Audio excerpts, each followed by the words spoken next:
Ya, puji Tuhan Bapak Ibu Saudara. Sebentar saya cek sound dulu ya. Kira-kira sudah masuk belum? Bagaimana suara saya sudah? Bisa agak keras lagi dikit, sedikit kurang keras kayaknya ya.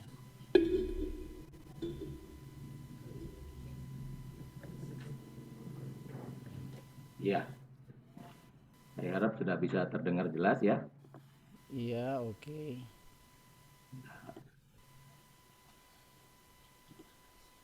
Oke. Ya. Shalom, puji Tuhan, Bapak Ibu Saudara yang kasih dalam Tuhan. Tentu kita bersyukur kepada Tuhan buat segala kasih dan rahmat Tuhan. Anugerah Tuhan, pemeliharaan Tuhan yang sempurna atas kehidupan kita. Sehingga hari ini kita boleh ada sebagaimana kita ada. Hari ini kita boleh kembali menikmati hadirat Tuhan dalam ibadah doa pagi di pagi hari ini. Saya berharap Bapak Ibu Saudara kita semuanya tanpa terkecuali kita dapat menikmati firman, kita dapat menikmati hadirat Tuhan dalam penyembahan kepadanya, dan kita percaya kuasa Tuhan dahsyat atas kita, dan kita bisa melihat mujizat kuasa Tuhan yang Tuhan nyatakan dalam kehidupan kita semuanya. Saya ajak kita semuanya naikkan satu pujian terlebih dahulu untuk mengawali doa pagi hari ini.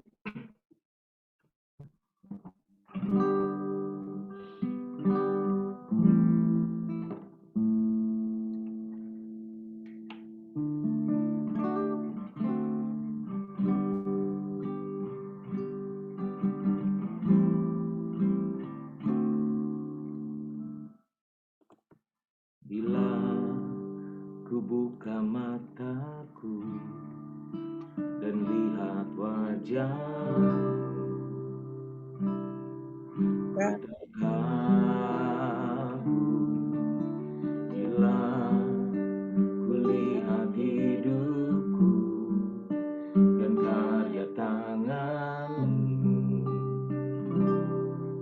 ku tersanjung karena semua yang baik dalam hidupku itulah karyamu.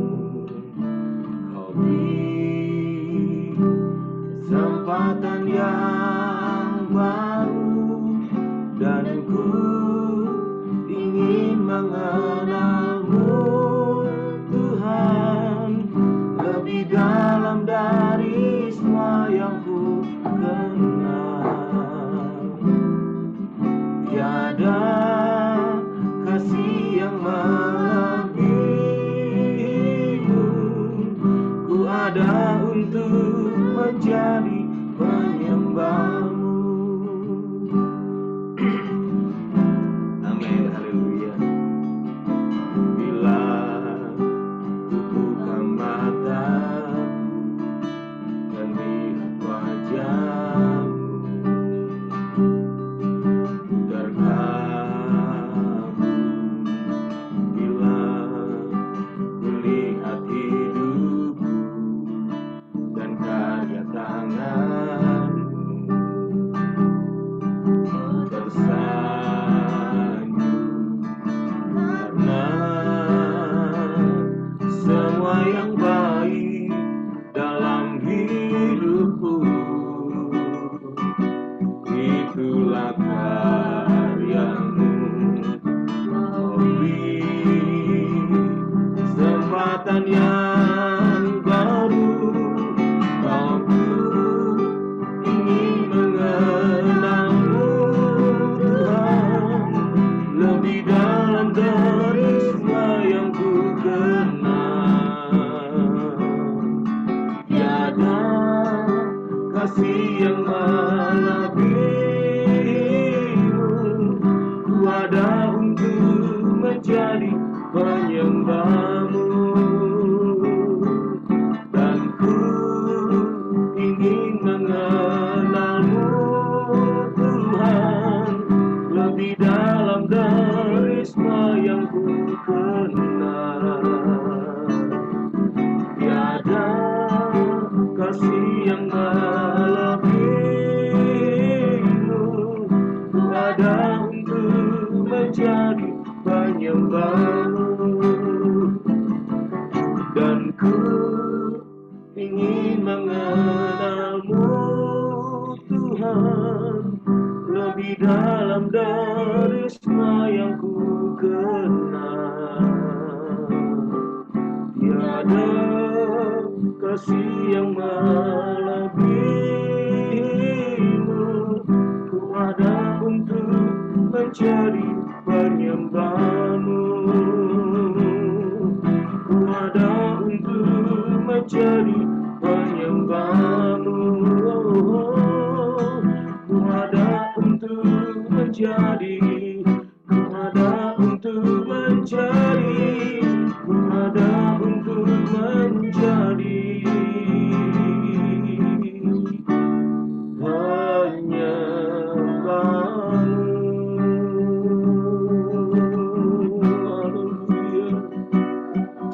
Glory, haleluya, kami kagum akan karya-Mu Tuhan. Haleluya, kami tersanjung karena kebaikan-Mu Tuhan. Sebab itu ku sembah, ku mau dekat dengan-Mu, ku mau selalu ada bersama-Mu Tuhan. Yesus Tuhan, Yesus Tuhan, glory, haleluya,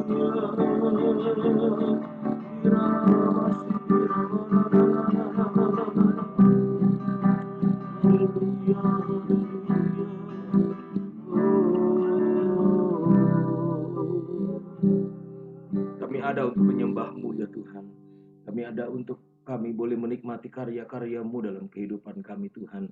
Kami yakin, kami percaya Tuhan, melalui kehidupan kami Engkau sedang mengerjakan hal-hal yang ajaib, supaya ada banyak orang melihat dan banyak orang boleh percaya kepadamu. Karena kami ada hanya untuk menjadi penyembah-Mu, karena kami ada untuk menjadi pribadi-pribadi yang dipakai Tuhan bagi keagungan dan kemuliaan nama-Mu ya Tuhan. Pagi ini kami mau dengarkan isi hati Tuhan. Urapi hamba-Mu dan urapi kami semua, supaya kami boleh menikmati, menangkap dengan benar apa yang Tuhan mau, dan dapat kami terapkan dalam hidup kami. Terpujilah nama-Mu, dalam nama Tuhan Yesus Kristus. Haleluya. Amin. Ya, puji Tuhan, Bapak Ibu Saudara. Ya. Mari kita semuanya membuka Alkitab kita di dalam Amsal pasal yang kedua, ayat 1 sampai dengan ayat yang kelima. Sekali lagi, Amsal pasal yang kedua, ayat 1 sampai dengan ayat yang kelima. Firman Tuhan berkata begini, "Hai anakku, jikalau engkau menerima perkataanku dan menyimpan perintahku di dalam hatimu, sehingga telingamu memperhatikan hikmat dan engkau mencenderungkan hatimu kepada kepandaian, dan jikalau engkau berseru kepada pengertian dan menunjukkan suaramu kepada kepandaian, jika engkau mencarinya seperti mencari perak dan mengejarnya seperti mengejar harta terpendam, maka engkau akan memperoleh pengertian tentang takut akan Tuhan dan mendapat pengenalan akan Allah." Saudara, ayat-ayat yang luar biasa yang kita bisa dengar. Saya yakin, saya percaya kita semua adalah orang-orang yang diberkati Tuhan, karena kita adalah pribadi-pribadi yang bukan hanya mendengar, membaca, tetapi juga merenungkan dan sekaligus melakukan dalam kehidupan kita sehari-hari. Saya yakin, saya percaya ini menjadi bagian dalam kehidupan kita. Nah, ayat-ayat ini satu bagian yang menarik buat saya untuk saya sampaikan kepada kita di bagian yang terakhir, yaitu di ayat yang kelima. Dikatakan, maka engkau akan memperoleh pengertian tentang takut akan Tuhan dan mendapat pengenalan akan Allah. Sesungguhnya Anda dan saya selalu harus menjadi pribadi-pribadi yang selalu hidup takut akan Tuhan. Nah, hidup takut akan Tuhan itu perlu tuntunan, saudara. Perlu petunjuk gitu ya. Karena tidak bisa dipungkiri bahwa hidup saudara dan saya seringkali kita tanpa kita sadari, kita nggak ngerti dan lain sebagainya, bahkan mungkin tanpa kita sadari kita terjerembab begitu ya saudara ya. Sebab itu kita perlu tuntunan Tuhan supaya Anda dan saya didapati Tuhan tetap dalam koridor hidup takut akan Tuhan. sehingga kita tidak sampai salah, saudara ya. Beberapa hari yang lalu saya ada keperluan harus ke Tangerang, saudara. Ada keperluan yang harus saya selesaikan. Saya tidak terlalu tahu banyak tentang Jakarta dan Tangerang, saudara. Sehingga akhirnya ketika saya berangkat, jadi saya cuma mengandalkan Google Maps saja gitu ya untuk saya bisa ke sana. Tapi di sana kadang-kadang membingungkan juga gitu. Jalannya tetap lurus, tapi di ujungnya ada sedikit pecahan begitu. Nah, ini yang ke kanan, ini yang ke atas atau yang ke bawah. Nah, kadang-kadang begitu. Dan kemarin itu betul, akhirnya saya pikir, wah kok semua lurus, tapi ke kanan atau ke kiri, ke atas atau ke bawah, ini saya ambil bawah. Ambil bawah, nggak tahunya salah. Harusnya ke atas, waduh muter lagi. Nah, hidup takut akan Tuhan itu kurang lebih seperti itu. Kita perlu petunjuk yang jelas. Kita perlu mendapatkan menangkap apa yang Tuhan mau dengan jelas, sehingga akhirnya saudara dan saya tetap dalam koridor hidup yang takut akan Tuhan. Nah, itulah yang harus kita lakukan. Dan selanjutnya dikatakan mendapatkan pengenalan akan Tuhan. Kita menjadi pribadi yang semakin mengenal Tuhan. Semakin mengenal Tuhan. Bapak Ibu Saudara, pengenalan akan Tuhan itu akan memudahkan kita untuk dapat memahami dan meresponi dengan benar semua hal yang Tuhan izinkan terjadi dalam kehidupan kita. Semakin Anda hidup takut akan Tuhan dan mengenal Tuhan, maka sesungguhnya Anda akan dibuat semakin mudah. Untuk apa? Untuk bisa memahami serta meresponi dengan benar segala sesuatu, segala peristiwa yang Tuhan izinkan terjadi dalam kehidupan kita. Entah itu yang membuat kita nyaman ataupun yang tidak nyaman. Entah itu yang membuat kita dalam koridor seperti enak begitu, atau dalam kondisi yang mungkin menurut daging tidak enak. Nah, pengenalan akan Tuhan, kehidupan yang takut akan Tuhan, yang terus kita pupuk, yang terus kita gali, yang terus kita kembangkan, akan memudahkan kita untuk memahami dan meresponi dengan benar ketika terjadi hal-hal yang seperti itu. Oleh sebab itu, penting buat kita untuk semakin mengenal Tuhan. Nah, saudara, kalau saudara perhatikan di ayat yang pertama maupun ayat kelima, ada korelasi yang begitu luar biasa. Dikatakan, hei anakku, jikalau engkau menerima perkataanku dan menyimpan perintahku di dalam hatimu. Kata-kata menerima perkataanku dan menyimpan perintahku dalam hatimu. Di bagian yang terakhir di ayat yang kelima, maka engkau akan memperoleh pengertian tentang takut akan Tuhan dan mendapatkan pengenalan akan Allah.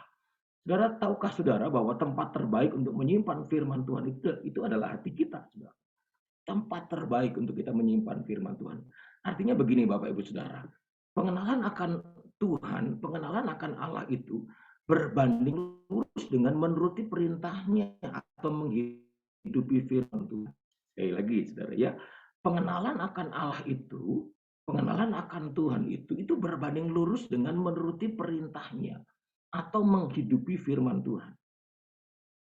Hal ini diteguhkan dalam 1 Yohanes 2 ayat 4. Dia berkata begini, barang siapa berkata, aku mengenal dia, tetapi ia tidak menuruti perintahnya, ia adalah seorang pendusta. Dan di dalamnya tidak ada kebenaran. Nah, sebaliknya ayat ini kalau dibaca secara positif dikatakan barang siapa berkata aku mengenal dia, ya tetapi dia menuruti firman Tuhan gitu ya. Atau orang yang mengenal dia itu pasti mau menuruti perintahnya. Maka dia tidak akan disebut sebagai seorang pendusta. Tetapi sebaliknya kalau dia berkata, aku mengenal dia, tapi hidupnya tidak menuruti firman Tuhan, maka dia adalah seorang pendusta. Nah, oleh sebab itu Bapak Ibu Saudara, pengenalan akan Allah itu berbanding lurus dengan menuruti perintahnya. Berbanding lurus dengan menghidupi firman Tuhan. Artinya kalau Anda dan saya berkata kita mengenal Allah, kita orang percaya, orang Kristen yang sudah mengenal Tuhan, mengenal Allah. Itu harus dibuktikan dengan kehidupan Bapak, Ibu, Saudara, dan saya. Dibuktikan dengan apa? Hidup menuruti firman Tuhan. Atau hidup menghidupi firman Tuhan. Oleh sebab itu, hal ini dikatakan bahwa, hai anakku, jika engkau menerima perkataanku dan menyimpan perintahku dalam hatimu. Artinya dia menerima dan menyimpannya firman Tuhan. Seperti saya katakan tadi, tempat terbaik untuk menyimpan firman Allah itu adalah hati kita. Ketika kita terima, kita simpan firman Tuhan. Artinya apa? Artinya begini saudara, ada satu kuasa yang luar biasa saat Anda dan saya menghidupi firman Tuhan. Sebab hari ini saya berikan judul kebenaran firman Tuhan, kuasa menghidupi firman. kuasa menghidupi firman Tuhan. Nah, ketika Anda dan saya hidup menghidupi firman Tuhan, secara tidak langsung sesungguhnya engkau mengenal Tuhan. Karena orang yang mengenal Tuhan, maka dia harus menghidupi firman Tuhan. Ketika engkau menghidupi firman Tuhan, maka engkau akan semakin mengenal Tuhan. Dan akhirnya ujungnya apa? Ujungnya adalah Anda dan saya dapat memahami, dapat meresponi dengan benar ketika Tuhan izinkan menghadapi pergumulan, persoalan apapun itu. Oleh sebab itu Bapak Ibu Saudara, pastikan Anda dan saya menjadi pribadi-pribadi yang selalu menghidupi firman. Karena ada kuasa yang mengalir di dalamnya ketika engkau dan saya hidup menghidupi kebenaran firman Tuhan. Engkau akan menjadi pribadi yang semakin mengenal Tuhan di tengah-tengah kondisi keadaan dunia ini. Saudara, dunia ini tidak semakin baik tentunya. Walaupun kemajuan teknologi, kemajuan segala sesuatu terjadi, tetapi kondisi keadaan dunia ini kalau kita bisa berkata jujur bahwa kondisinya tidak semakin baik. Tetapi percayalah kalau hidupmu dan hidupku menghidupi firman Tuhan sebagai bukti bahwa kita itu mengenal Tuhan, maka Anda dan saya akan mampu memahami, mampu meresponi dengan benar apapun yang terjadi dalam kehidupan kita. Apapun peristiwa, apapun yang Tuhan izinkan terjadi. Sehingga tidak heran kalau seorang Daud, pemazmur yang luar biasa, Daud seorang raja yang luar biasa, hidupnya terus-menerus menghidupi firman Tuhan. Jadi walaupun dalam lembah kekelaman, dia tidak takut bahaya, ada gadamu dan tongkatmu yang menghibur aku dan lain sebagainya. Itu membuktikan bahwa kuasa dari menghidupi firman itu luar biasa, Bapak Ibu Saudara. Nah, sebenarnya saya mau tekankan kepada kita semuanya, apa sih yang membuat, yang dapat kita terima, yang dapat kita nikmati saat kita hidup senantiasa menghidupi firman. Apa yang akan kita raih, apa yang kita nikmati saat Anda dan saya hidup menjadikan firman Tuhan itu sebagai patokan dan pedoman dalam hidup kita. Saat kita berjalan bukan dengan kekuatan kita, tapi berdasarkan petunjuk-petunjuk firman. Berangkat maupun dalam perjalanan, bahkan sampai di tempat, yang petunjuk yang kita ambil adalah petunjuk kebenaran firman Tuhan. Kehidupan yang kita ambil adalah kehidupan firman Tuhan. Engkau berbisnis, patokanmu firman Tuhan. Engkau berkomunitas, patokanmu firman Tuhan. Engkau bergereja, patokanmu firman Tuhan. Bukan yang lain. Bukan apa kata orang enak atau tidak enak, senang atau tidak senang. Bukan, tapi patokannya firman Tuhan. Hidup menjalani keluarga, menjalani rumah tangga, patokannya adalah firman Tuhan. Hidup sebagai seorang ayah, seorang ibu yang harus mendidik anak-anak, patokannya adalah firman Tuhan. Dasarnya adalah firman Tuhan. Apa yang dapat kita nikmati saat kita hidup menghidupi firman Tuhan? Yuk kita lihat saudara ya. Amsal 2 tadi itu kalau ayat yang kedua sampai dengan ayat yang keempat. Ini ayat yang keempat saudara, kalau saudara perhatikan ada beberapa hal. Sehingga dikatakan sehingga, jadi ketika kita menempatkan firman Tuhan dalam hidup kita, ketika kita menerima dan menyimpan firman Tuhan atau menghidupi firman Tuhan, ayat 2 dikatakan begini, sehingga telingamu memperhatikan hikmat dan engkau mencederungkan hatimu kepada kepandaian. Dan jika engkau berseru kepada pengertian, ia menunjukkan suaramu kepada kepandaian.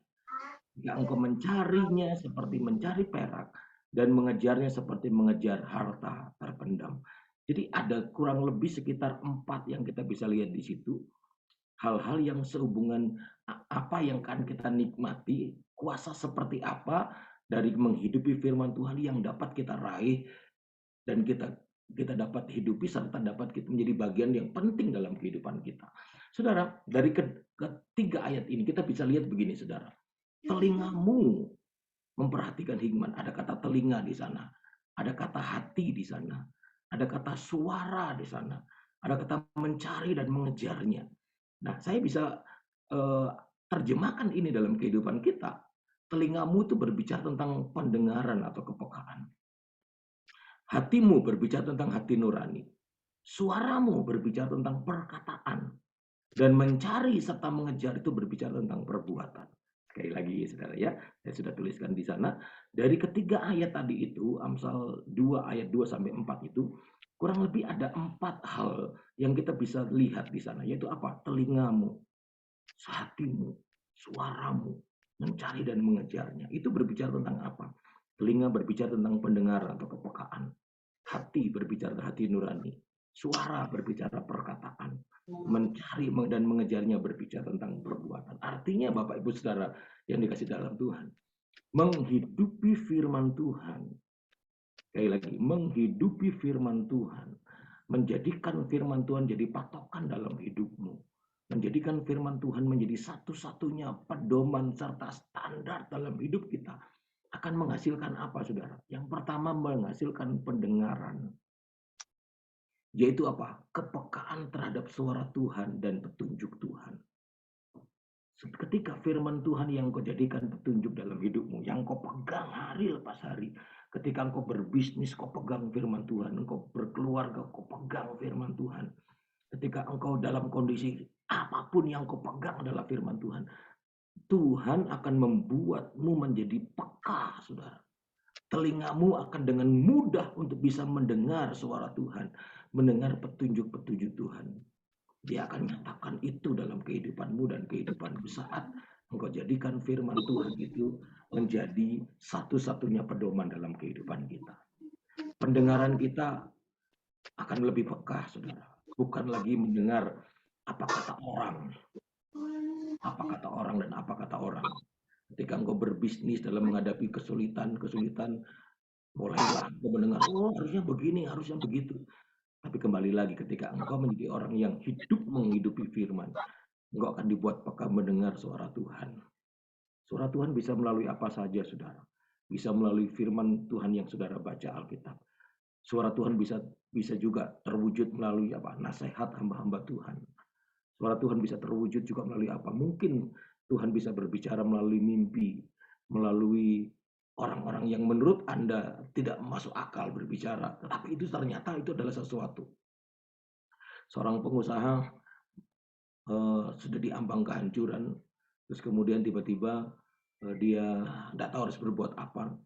Nah, hari itu, malam itu dia bermimpi dengan ketemu dengan teman-temannya yang lama, begitu ya, bertemu dengan teman-temannya yang lama, yang sudah lama nggak ketemu. Terus kemudian dia cerita, aduh apa dari mimpi itu ya. Terus dia kata, Tuhan apa sih artinya mimpi itu? Tuhan akhirnya Tuhan berikan hikmat. Kamu itu usaha ini bagus, usaha itu bagus. Tapi sebenarnya basicmu itu bukan itu. Coba kamu kembali kepada basicmu, gitu ya. Basicmu, kamu tahu, kamu mengerti tentang hal ini, tentang kimia, katakan kimia. Harusnya kamu bisnis tentang itu. Dan kemudian akhirnya dia sadar, oh iya ya, bener ya gitu. Ngapain gue bisnis jualan bakso segala macam ini. Ternyata harusnya dia kembali kepada bisnis yang lama dan ternyata benar, saudara. Jadi Tuhan bisa berbicara kepada kita melalui apa saja. Yang kedua, ketika kita hidup menghidupi firman Tuhan, maka kita akan memiliki hati. Yaitu apa? Hati nurani yang murni. Hati nurani yang murni ini membuat Anda dan saya punya antusias untuk bersekutu dengan Tuhan. Hati nurani yang murni ini akan membuat Anda dan saya dalam mengerjakan segala sesuatu patokannya adalah Tuhan yang disenangkan, Tuhan yang dimuliakan. Hatimu menjadi hati yang tulus, saudara. Engkau melakukan pelayanan, engkau melakukan pekerjaan dimanapun engkau berada, engkau punya hati motivasi yang murni di hadapan Tuhan. Nah, orang yang menghidupi firman Tuhan, pasti hatinya akan terus diubahkan. Ya, pasti di antara kita nggak ada yang mungkin mau hidupnya kacau, saudara. Betul kan? Pasti kita pengen hidupnya diubahkan, hidupnya diubahkan. Dan saudara tahu, Anda dan saya akan terus semakin diubahkan, mengalami perubahan demi perubahan dan tidak akan mengalami kekacauan dalam hidup ini saat kita menghidupi firman. Karena saat kita menghidupi firman tanpa disadari, hati kita akan semakin diubahkan. Ketika hati kita semakin diubahkan, kita akan menjadi pribadi yang semakin murni, tulus di hadapan Tuhan. Segala sesuatu yang kita lakukan, entah itu pelayanan, entah itu pekerjaan, entah itu keluarga, bisnis, dan lain sebagainya, semuanya didasari dari hati nurani yang murni di hadapan Tuhan. Dan yang ketiga, ketika Anda dan saya menghidupi firman, ketika kita pegang firman Tuhan jadi patokan dalam hidup kita, maka apa yang terjadi? Perkataan yang keluar dari mulut kita adalah perkataan firman. perkataan yang keluar dari mulut kita adalah perkataan iman, saudara. Inilah yang luar biasa dari kehidupan yang mau menghidupi firman. Kita nggak keluar dari perkataan mulut kita, perkataan-perkataan yang negatif, perkataan yang mendiskreditkan, atau perkataan yang biasa-biasa, atau bahkan yang mungkin perkataan yang menjatuhkan, tapi keluar dari mulut kita perkataan firman. Iya kan? Aku percaya Tuhan, di dalammu ada mujizat. Nah, perkataan iman, saudara. Perkataan yang keluar dari mulutnya adalah perkataan firman. Segala perkara dapat kutanggung di dalam Kristus Yesus yang memberikan kekuatan kepadaku saat menghadapi. Makanya tadi saya katakan, ketika engkau menjadi pribadi yang hidup menghidupi firman, engkau akan mampu, ya kan, mampu untuk memahami dan meresponnya dengan benar. Saudara, perhatikan Rasul Paulus dalam kondisi apapun yang dihadapinya, dia tetap memperkatakan perkataan firman. Hidup adalah Kristus, mati adalah keuntungan. Hal-hal yang seperti itu harus menjadi bagian dalam kehidupan kita. Dan saya yakin itu akan mudah terjadi dalam hidup kita saat hidupmu menghidupi firman Tuhan. Sebaliknya, ketika engkau tidak menghidupi firman, maka keluar dari mulut kita adalah perkataan-perkataan yang negatif. Perkataan pesimis, bukan lagi perkataan-perkataan iman. Yuk, mari Bapak Ibu Saudara, hari ini, yuk kita tobat rame-rame, saudara ya. Yuk kita semakin hidupi firman Tuhan. Karena ketika kita hidupi firman Tuhan, maka Anda dan saya akan menjadi pribadi yang mengeluarkan kalimat perkataan dari mulut kita adalah perkataan firman. Dan yang terakhir, kata mengerjakan dan mengejar itu adalah mengandung pengertian perbuatan. Artinya orang yang menghidupi firman, maka hidupnya akan selalu hidup dalam kebenaran. Hidupnya yang dikejar adalah hidup benar di hadapan Tuhan. Bukan hanya baik. Bukan hanya menjadi orang baik. Karena orang baik saja nggak cukup. Tapi adalah harus menjadi orang yang baik dan benar di hadapan Tuhan. Mengerjakan perbuatan baik dan kebenaran.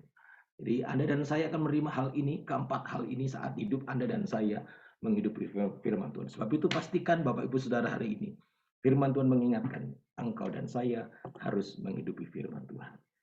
Seorang Kelvin Shaw, saudara yang suka lagu-lagu Mandarin, dia adalah penyanyi rohani berbahasa Mandarin, saudara, yang dia berasal dari Singapura, saudara, ya, berasal dari Singapura. Menurut literasi yang saya baca, dia lahir dari keluarga yang berantakan, saudara. Hidupnya berantakan. Ibunya tinggalkan dia ketika dia masih bayi. Terus kemudian dia tinggal sama ayahnya narkoba. Sehingga tidak heran di usia 13 tahun dia sudah terikat dengan narkoba.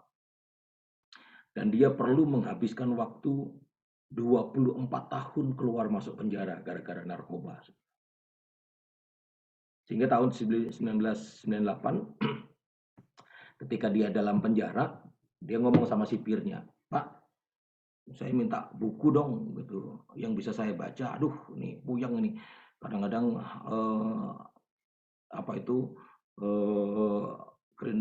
kecanduannya muncul gitu narkoba. Saya minta buku deh supaya saya bisa baca gitu." Itu di dalam penjara. Dan kemudian sipirnya entah dia sengaja atau tidak sengaja, dia berikan Alkitab, saudara, dalam bahasa Mandarin. Dia kasih Alkitab, nih baca nih, ini buku tebel nih. Jadi kalau kamu baca nih sampai kamu bebas, ini nggak habis-habis ini. Udah baca dah. Dia beri Alkitab, saudara. Dan saudara tahu ketika dia baca Alkitab, Tuhan berbicara kepada dia. Sehingga akhirnya dia menyadari kesalahannya, dia bertobat, dia minta ampun, dia menangis di hadapan Tuhan. Sampai akhirnya dia mengambil keputusan untuk percaya dan bertobat. Sehingga akhirnya saudara kehidupannya berubah. Dari sejak saat itu ketika dia berjumpa dengan Yesus, ketika dia berjumpa dengan firman, hari itu juga dia mengambil keputusan untuk menghidupi firman Tuhan. Jadi akhirnya dia menjadi pribadi yang luar biasa bertobat, bahkan pertobatannya itu menunjukkan satu perubahan yang luar biasa dalam hidupnya, sehingga orang-orang di penjara itu melihat dia gitu. Loh, kamu bisa berubah nih kayak gimana? Dia cerita, dan banyak orang yang diubahkan melalui kesaksian hidupnya. Dan lebih daripada itu dia mulai peka dengar suara Tuhan, Sehingga apa yang terjadi, dia mulai menulis lagu-lagu dan membuat lagu-lagu sampai akhirnya ketika dia keluar dari penjara itu, dia hidupnya diubahkan. Dia menjadi seorang penyanyi lagu rohani berbahasa Mandarin, saudara. Banyak lagu-lagu yang diciptakan dan dia hidup dari situ. Dan kehidupannya berubah dan bahkan mengubahkan orang lain. Dari sini kita bisa lihat perkataannya pun berubah, saudara. Orang yang menghidupi firman. Terus kemudian dia bisa dengar apa menjadi petunjuk Tuhan. Hati nuraninya pun berubah menjadi kehidupan yang selalu ingin menyenangkan hati Tuhan. Bahkan perbuatannya pun menjadi perbuatan hidup dalam kebenaran. Oleh sebab itu Bapak Ibu Saudara, pastikan engkau dan saya menjadi pribadi-pribadi yang selalu hidup menggenapi firman Tuhan atau menghidupi firman Tuhan. Karena apapun yang terjadi, kita akan melihat kuasa Tuhan yang dahsyat dalam hidup kita. Saudara, kalau saudara perhatikan Yesaya 48 ayat 17 sampai 18, ini ayat yang terakhir. Beginilah firman Tuhan, penebusmu yang maha kudus Allah Israel. Akulah Tuhan Allahmu yang mengajar engkau tentang apa yang memberi faedah, yang menuntun engkau di jalan yang harus kau tempuh. Sekiranya engkau memperhatikan perintah-perintahku, maka damai sejahteramu akan seperti sungai yang tidak pernah kering, dan kebahagiaanmu akan terus berlimpah seperti gelombang-gelombang laut yang tidak pernah berhenti. Ayat 18 dikatakan, sekiranya engkau memperhatikan perintah-perintahku, sekiranya engkau menghidupi firman-Ku dalam segala keadaan, engkau menjadi pribadi yang menghidupi firman, maka apa yang terjadi? Damai sejahteramu akan seperti sungai yang tidak pernah kering. Engkau dalam kondisi sulit pun engkau akan tetap bisa merasakan kedamaian Tuhan. Dan kebahagiaanmu, engkau akan tetap bahagia. Dan bahagiamu terus berlimpah-limpah seperti gelombang laut yang tidak pernah berhenti. Perhatikan baik-baik. Artinya Bapak Ibu Saudara, di tengah-tengah keadaan yang sulit sekalipun, ketika hidupmu menghidupi firman, engkau akan lihat mujizat Tuhan. Engkau akan mengalami pengalaman-pengalaman yang indah dengan Tuhan. Saat apa? Saat hidupmu dan hidupku menghidupi firman Tuhan. Seperti Bapak Ibu Saudara kasih dalam Tuhan, pastikan engkau hari ini meresponi kebenaran firman Tuhan. Jadilah pribadi yang selalu menghidupi firman dalam segala situasi dan keadaan. Karena saat engkau dan saya menghidupi firman Tuhan, engkau akan lihat, engkau akan nikmati, perkataanmu berubah, ya kan? Hati nuranimu berubah, perbuatanmu berubah. Bahkan lebih lagi, engkau bisa dengar suara Tuhan, engkau bisa nangkap dengan baik apa yang Tuhan mau. Firman Tuhan sungguh luar biasa. Pastikan engkau dan saya dengan tuntunan Roh Kudus hidup dalam kebenaran firman Tuhan. Saya ajak Bapak Ibu Saudara, angkat kedua belah tangan kita di hadapan Tuhan pagi hari ini. Dia ada dimanapun engkau berada. Angkat tangan tinggi-tinggi di hadapanmu. Kalau waktu-waktu yang lalu engkau mungkin belum mau menghidupi firman, hari ini yuk kita menjadi pribadi yang menghidupi firman Tuhan. Kami mengangkat tangan kami di hadapan-Mu Bapa di surga. Karena kami tahu Tuhan, kami nggak bisa hidup di luar dari Tuhan. Kami harus menjadikan firman Tuhan itu menjadi pedoman dalam hidup kami. Kami harus menghidupi firman Tuhan dalam segala aspek hidup kami. Dan kami bisa melihat satu perubahan. Kami tidak mau hidup kami kacau. Hidup kami berantakan Tuhan. Tapi kami mau hidup kami semakin diubahkan. Dan hidup yang semakin diubahkan itu saat kami semua menghidupi firman Tuhan. Dari hal yang kecil sampai yang terbesar, kami selalu menghidupi firman Tuhan. Sebab itu hari ini hamba-Mu berdoa. Kami semua mengangkat tangan kepadamu di dalam nama Tuhan Yesus Kristus. Mari Roh Kudus berkaryalah dalam hati dan hidup kami Tuhan. Supaya Kau dapati kami dalam segala situasi dan keadaan. Kami menjadi pribadi yang selalu menghidupi firman Tuhan. Hidupku menggenapi firman-Mu, maka tanda mujizat menjadi bagian dalam kehidupan kami. Terpujilah nama-Mu di atas segala-galanya. Di dalam nama Tuhan Yesus Kristus. Haleluya. Amin.